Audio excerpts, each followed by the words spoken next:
Hey, what's up everyone? We're back again with another review for a certain Switch game. Horizon Shift 81 has just been on our radar recently. We've been playing it all week. Yeah, and what do you reckon? How are we going? Solid, isn't it? It is solid. it's difficult. It's really hard. It's yeah. a proper bullet hell arcade shoot 'em up. It's very sort of 80s, obviously 80s arcade kind of style game. I'm really enjoying it, but it is the first thing I just need to point out straight away that it's really hard, really difficult. You watch, we get a comment under this going, "Oh, I found it easy, you guys must just not be very good at it." Yeah, that's probably right. Probably true. Doesn't matter. But it reminds me, it puts me in mind of asteroids. Sorry, not Space Invaders. Asteroids. I think Asteroids is fair. Yeah. And it's sort of with in terms of the title, gives it away. Horizon Shift. You've got the two things going on at once. It does sort of bring it together in one. That's it. So you exist on the horizon, and you've got to watch out for stuff on both sides of you, which is an added challenge. And you can switch between each one. So if you're on the top horizon, what's below you doesn't always affect you. Some of the enemies can't always get to you, but when you're on the bottom one, vice versa. There's many power-ups in the game. They're quite difficult to get hold of. Some of them you really don't want. There's one particular one with the large sort of bullets, which I'm really not a fan of. Yeah, you don't like that, do you? No, I find them really slow, but they are one-hit wonders, so they can actually destroy the enemies straight away. Yeah. I like the flamethrower, but it does slow down your movement when you're just doing an open burst. Yeah, but I think that's quite welcome. Not to slow down a movement, but I think the fact that the weapons they literally affect the way you have to play the game. So you've got to switch it up on the fly. Yeah, it's cracking. So I know it does have, the game does have, we didn't play it that way, we just played it on the screen, but there's that arcade vertical stand.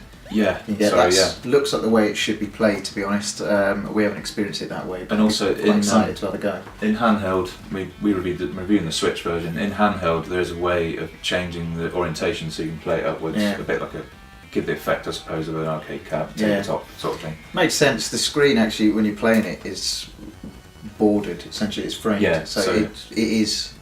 It's the actual screen itself is vertical. And you can even take off the Joy-Cons, put it on a tabletop literally, and just use the controllers and look over it as if it was a tabletop cab. I quite like that effect. And it's got some filters, hasn't it, for the actual screen? Yeah, the graphics. Change the look of it. So give it a CRT filter. Turn everything up to 11, which just makes. I mean, it is already a difficult game to follow. So making everything brighter is agonising. Well, when even the background, if you concentrate on you don't want to because it's really difficult. If you concentrate on the background, what's going on behind the scenes, it even gives that impression that you are looking into a tabletop cab. Yeah, that's quite a nice touch. I thought. It's cool. Yeah, I think even outside the gameplay, the backgrounds, the effects. Really they complement the music as well, which is awesome. Yeah, the soundtrack's great. Getting onto the music, because it's a wide mixture of styles, but it does tend to go into the sort of 80s metal, rock music sort of genre, which I do enjoy it. Yeah, you find yourself listening along to the soundtrack when you really should be concentrating on what's going on, because there's a lot. There's a lot going on in this. There's a lot. So it's a sequel, isn't it, to Horizon Shift, which was on Steam in 2015. I think. I haven't played that. But this one came out in December 2018, so December 2018. 20th of December, I think it was on the eShop.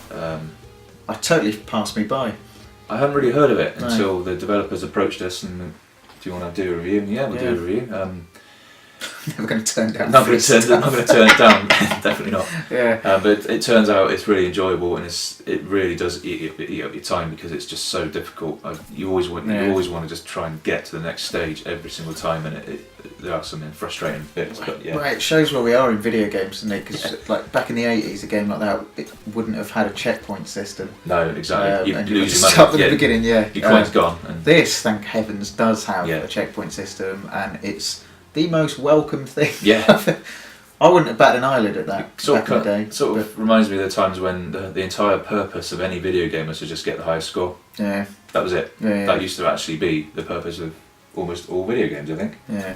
To whoever gets the highest score is the best, and that's it. The sense of satisfaction when you beat a stage and everything disappears, and it gives you about 4 seconds of breathing room. Yeah. And then you're straight back to it. Exactly. Yeah. Those 4 seconds. You just breathe a sigh of relief when everything disappears. I can sit still for a couple of seconds. Relax for a few seconds. I'll tell you what I mean. Well, I think actually my only issue with it is the Switch Joy-Cons and the Pro Controller. They've got HD rumble. Yeah. The only thing, the Joy-Cons and controller, they do rumble when you die, when you finish a stage. I think it'd be quite nice, just a little bit of rumble, a little bit of feedback, some haptic feedback when a bullet lands, because the sound that the bullets make when they hit the target, they're quite satisfying. It's a lovely little pop. Just a little bit of feedback on that would have been lovely. Yeah, that's true. But I say that is literally. It's a minor gripe, really. Yeah, it really is. I'm really clutching at straws to find something wrong. We're struggling to find something wrong. First negative thing, it's very, very hard when it comes to us. We find it a difficult game, and just that. In that respect, we hate all games.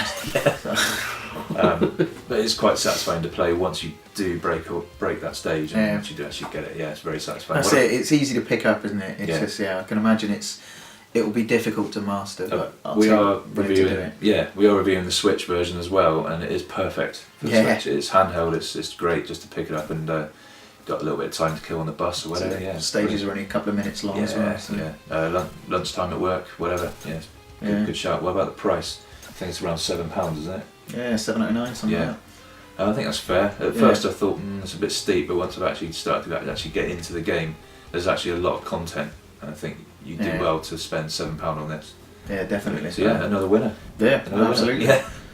There's some links in the description for to the developer's website. If you want to have a look. Flump Studios. Flump Studios. Forgot to mention. It's UK based as well, which is always nice to see. Indeed. Yeah. Very nice to see. Check their website. Have a look downstairs and enjoy. Downstairs. Check downstairs. Cheers. Cheers.